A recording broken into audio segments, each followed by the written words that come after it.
দোকানের স্টাইলে বড়লোকি মোগলাই নাই বা খেলাম, ঘরোয়া পদ্ধতিতে গরিবের মোগলাই তো বানিয়ে খেতেই পারি, তাই না? তো বাড়িতে সামান্য কিছু উপকরণ দিয়ে এত সুন্দর একটা ক্রাঞ্চি মোগলাই বাড়িতেই বানিয়ে নিতে পারেন এবং ছেলেদের এবং বড়দের দুজনারই ভীষণ প্রিয় হবে এই মোগলাইটি। তো চলুন প্রসেসটা দেখিয়ে দিই। প্রথমেই ময়দাটাকে আমি তেল দিয়ে ভালো করে ময়েল দিয়ে ঠান্ডা জল দিয়ে মাখিয়ে রেখে দিয়েছিলাম, যেমন ময়েল দেয় সেরকম মাখিয়ে রেখে দিয়েছিলাম।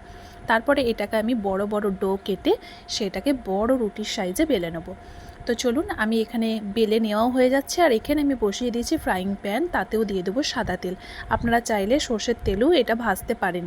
তো আমি সাদা তেলই এটা ভাজছি। তো সাদা তেলটা এর মধ্যে দেওয়া হয়ে গেল, সাদা তেলটা গরম হোক। এইদিকে আমি এদিকে যেই গুচিটা আমি নিয়েছি সেটা ভালো করে বড় আকৃতিতে বেলে নিচ্ছি। তো চলুন, যেইভাবে বেলা যায় সেভাবেই বেলে নিচ্ছি। যতটা পরিমাণে বড় করা যায় অতটা পরিমাণেই বড় করে নেবেন। তো আমি এইভাবেই বড় করে নিচ্ছি। আর আমি আপনাদেরকে আগেই দেখিয়েছি একটা বাটির মধ্যে রেখেছি ডিম আর কাঁচা লঙ্কা, পেঁয়াজ আর ধনেপাতা একসঙ্গে ফাটিয়ে রেখে দিয়েছি।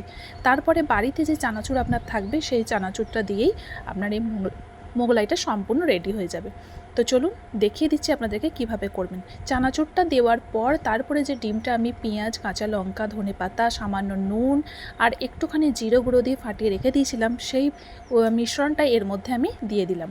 দিয়ে দেওয়ার পর ভালো করে চানাচুরের সঙ্গে মিশিয়ে নিয়ে ভালো করে আমি ওই রুটিটাকে সিল করে দিচ্ছি মোগলাইয়ের আকৃতিতে। যেভাবে মোগলাই বাইরে বানায় সেইভাবেই কিন্তু এই প্রসেসটা করলাম। তো চলুন, এবারে ফ্রাইং প্যানে দেখলাম তেলটা গরম হয়ে গেছে, আমি দিয়ে দিলাম মোগলাইটা।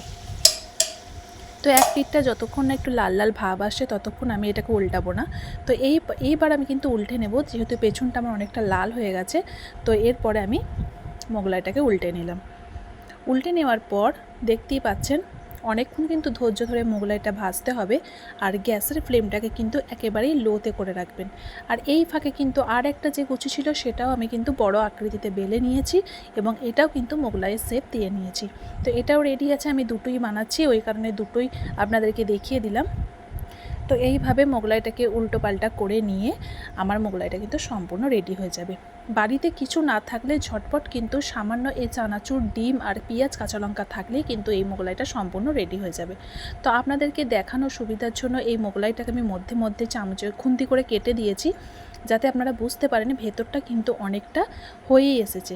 আর একটু সামান্য ওলটপালট করে নিলেই মোগলাইটা কিন্তু হয়ে যাবে। আর মধ্যে থেকে কেন ভেঙেছি সেটাও বলে দিচ্ছি, কারণ এই রকম ভেঙে দিলে কিন্তু মোগলাইটা আরও বেশি মচমচে ভাবটা আসে। ওই কারণেই আমি এটা মধ্যে থেকে কেটে নিয়েছি। তো মধ্যে থেকে কেটে নিলে ভেতর থেকে যে ডিম বেরিয়ে যাবে এটার কোনো ভয় নেই, দেখতেই পাচ্ছেন।